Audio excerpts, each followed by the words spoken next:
Shalom. You know, everybody wants justice, everybody wants redemption, so they say. Set the captives free. A lot of people talk about a life of brotherly love, but who knows how to live it? So many movements for social justice, freedom, equality, occupy this and occupy that. Arab Spring, we see where that went. People have their own definition of equality as well, fired and fueled by their own agendas. This week's Torah portion in the land of Israel, Parashat Behar, beginning in Leviticus, book of Vayikra, chapter 25, opens with the concept of the Shemittah, the sabbatical year, and the Yovel, the Jubilee year. Lots of sevens here, cycles of seven, 7 times 7. Let's read. The beginning of this week's Torah portion, Hashem spoke to Moshe at Mount Sinai, on Mount Sinai, saying, "Speak to the children of Israel, and say to them, when you come into the land that I give you, the land shall observe a Sabbath rest for Hashem. For 6 years you may sow your field, and for 6 years you may prune your vineyard, and you may gather in its crop. But the 7th year shall be a complete rest for the land, a Sabbath for Hashem.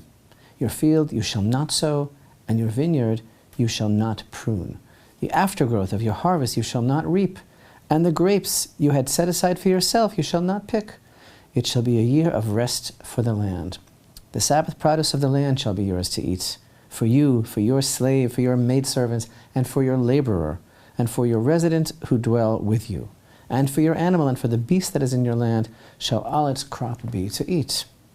You shall count for yourself 7 cycles of sabbatical years, 7 years, 7 times. The years of the 7 cycles of sabbatical years shall be for you 49 years. You shall sound a broken blast on the shofar in the 7th month on the 10th day of the month, on the day of atonement. You shall sound the shofar throughout your land. You shall sanctify the 50th year and proclaim freedom throughout the land for all its inhabitants. It shall be the Jubilee year for you. You shall return each man to his ancestral heritage, and you shall return each man to his family. It shall be a Jubilee year for you, the 50th year. You shall not sow, you shall not harvest its aftergrowth, and you shall not pick what was set aside for it for yourself. For it is a Jubilee year, which shall be holy to you. From the field you may eat its crop. In this Jubilee year you shall return each man to his ancestral heritage." You know, there's a very famous statement that is cited by the great Rashi in the beginning of this week's Torah portion.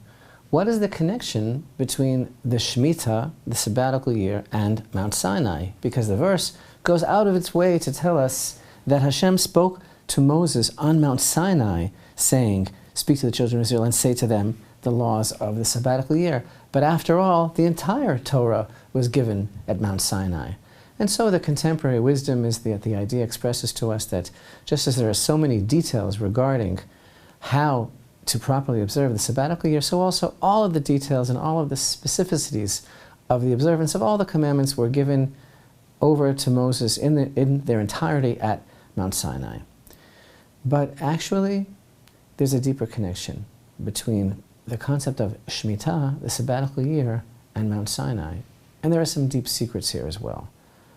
Because the core concepts of what the sabbatical and Jubilee years are all about actually form the embodiments of the entire Torah way of life, entire Torah expectation for what our experience can be.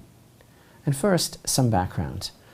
We read here, "when you will come into the land." And these expressions also, your vineyard, your field, teach us that the laws of Shmita in the land actually started only after the land had been divided among the families and after each family had received their allotted property.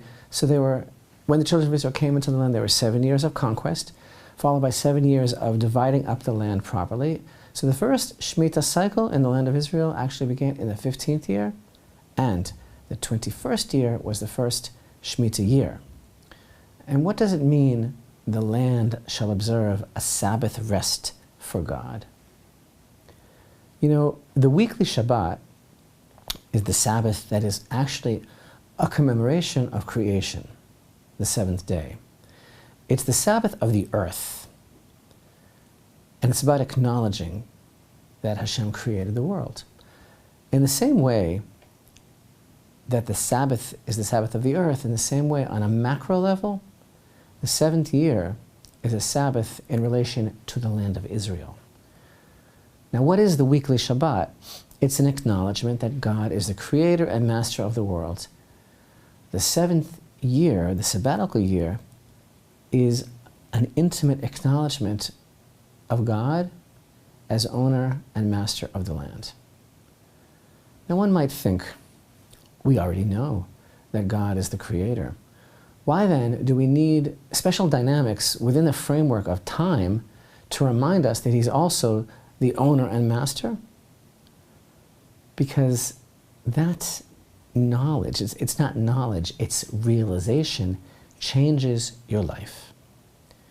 Realizing that Hashem is the owner and master changes the way we think, the way we act, and the way we live. And it's very, very real. And because of the human condition, the cycle of the generations needs this to be reenacted according to the Torah cycle of the Sabbatical and Jubilee years. We get into a certain headspace and we think everything is ours. We think we've done everything. We think everything is coming to us. And the Torah is saying to us through a very, very visceral and very, very real kind of jarring experience. You think it's yours? You think anything is yours? You know, the Torah repeatedly says, the Sabbath of the land is a Sabbath for Hashem. It's a Sabbath for God, this sabbatical year for the land, and not, as one might suppose, a fallow year ordered in the agricultural interests of the land to see to it that the land prospers and is enriched by lying fallow for a year. That's not what this is all about. This is for God. Now, what happens on Shabbat every week? We refrain from the creator process. On Shabbat, we reflect on God as being the only actual creator, and therefore, in contemplation of this realization that man really has no creative powers at all, and therefore every exercise of our own power is meaningless, really. That's why we are prohibited from certain activities on Shabbat, because they're really, really meaningless in the face of the recognition that God is the creator. But the Shvi'it, the seventh year, is the recognition and acknowledgement of God as owner of the land of Israel, and we place the ground itself under the rule of its master. And that which the land produces by itself, we just read in these verses, is to be for you. You don't cultivate it. In the Sabbath year, the right of private ownership of the land is supposed to be in abeyance. Nothing is considered as growing for the special benefit of the owner of the field, but everything is supposed to be growing for the common use. And that which the land bears in the Sabbath year is supposed to be hefker, ownerless property, that the owner of the field could use it only together with participation of everyone else. And there are many, many details and rules and functions that were given over specifically at Mount Sinai about this whole world, this whole concept of how to properly observe the land's due Sabbath. This is a year-long act of homage performed by the entire nation. Every garden and meadow, every fruit, every blade of grass proclaims that God is the owner of the land. And we literally lay the land at His feet and consider ourselves to be gerim toshavim. We are tenants of the land. We are tolerated tenants of the land. We are stripped of all haughtiness and pride of possession. We are standing before God in complete equality and equal rights with even the poorest person, and even actually with the animals of the wild. It's supposed to be just for the taking of everyone. Now, regarding the Shmita, the Torah here tells us in the singular, you shall count for yourself. Because this is a commandment for the nation as a whole, and counting is actually the responsibility of the Sanhedrin, the highest court of the land, acting as the representative of the nation, in contrast to the commandment of the Omer, which is also about counting sevens, in Leviticus 23, which is found in the plural, Usfartem lachem, you shall count for yourselves, because the Omer is done by every individual of the nation. But here, we're counting 7 years, and not 7 consecutive years, but 7 times 7. 7-year Sabbath periods, which is also considered one continuous period of 49 years, just as the Omer is considered a counting of 7 weekly Sabbaths and a counting of 49 days to the 50th day. And so too the counting of the Omer is accounting for the individuals, that of Shmita and Yovel, the Sabbatical, and Jubilee years is accounting for the nation. So we see a lot of parallels here. Parallel between the weekly Sabbath, parallel between the counting of the Omer, parallel between the 7-year sabbatical cycle leading to the Jubilee. The Torah seems to really be fixated on counting. When we count the Omer, what is the Torah seeking for us? What is God's intention in Usafatem Lachem, in the commandment that we find in Leviticus 23, the counting of the Omer? What is God's intention in instructing us in this counting commandment? What is it that we're trying to achieve?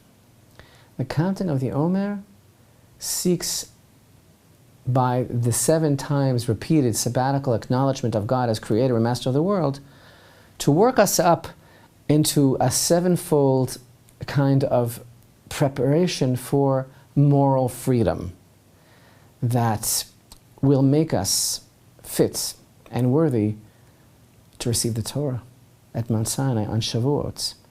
That's what the counting of these 7 weeks is all about. It's about achieving moral freedom to be found fit to receive the Torah. Now, the counting of the sabbatical year also seeks something. The counting of that 7-year cycle, 7 times repeated Sabbath cycle, is an acknowledgement of God as owner and master of our national home. And as a nation, we also seek to achieve a 7-fold process of working ourselves up to a sense of national, political, internal freedom to be fit and worthy for the Yovel, which is coming, for the Jubilee, which is nothing less than the rebirth of the nation on a social level. And this is what the true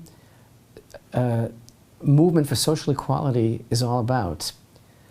And as we read in the beginning of this week's Torah portion, Jubilee year comes and a shofar blast goes forth. That shofar blast is God's call. It's in His name. It comes from the national representative, the highest court of justice. That shofar blast comes and then is continued by every one of the people of Israel throughout the whole land. That shofar of the Jubilee is a call from God throughout the land. It calls everyone and everything back to Him in acknowledgement that He is the only. He is the master. He is the owner. It calls them to undo the shackles of any sort of lack of freedom and social morass that we have become bogged down in, any aspect of inequality which, due to the overwhelming human condition, has inadvertently, we've become entangled in it. But then the Yovel, the Jubilee, comes and brings it all back home and rectifies our nation in a pure social state. This plan is truly an inspiration and a light to the nations. It's a plan that God instructs Israel to achieve and perfect social justice and the morality of our society. And as we read here in the beginning of our Torah portion, each Yom Kippur, the Day of Atonement, it's Yom Kippur in the Jubilee year which seals this process. Each Yom Kippur comes every year. What is Yom Kippur for us, the Day of Atonement? It's a day of moral rebirth for the individual. But on the Jubilee year, that Yom Kippur becomes the day of social rebirth for the entire nation. And on that day, God's call for freedom goes forth throughout the land It's a social atonement that the Yovel, the Jubilee, brings to Israel. At the call of the shofar, on the Yovel, on the Jubilee, servants go free. The year brings freedom on its entry, but the gift of complete liberation is only granted on Yom Kippur. So this is a very far-reaching vision of Israel being completely connected to her land, to her brethren, to her society, and from that society resonating throughout the world a message that it's possible for a people to become free of the illusion of self, of personal gain, far from being a set of archaic or provincial agricultural laws. The Torah's lessons on Shmita, the Sabbatical year, and the Yovel, the Jubilee year cycle, is a gift from Mount Sinai, which is beckoning Israel to a higher level of consciousness, which is, of course, the acknowledgement that everything is God's, that personal possession is nothing. This is the embodiment of Torah and the true connection between Shmita and Mount Sinai. And it's guiding Israel towards a society of freedom, like the saying goes, with liberty and justice for all. May we merit to return once again to our true selves.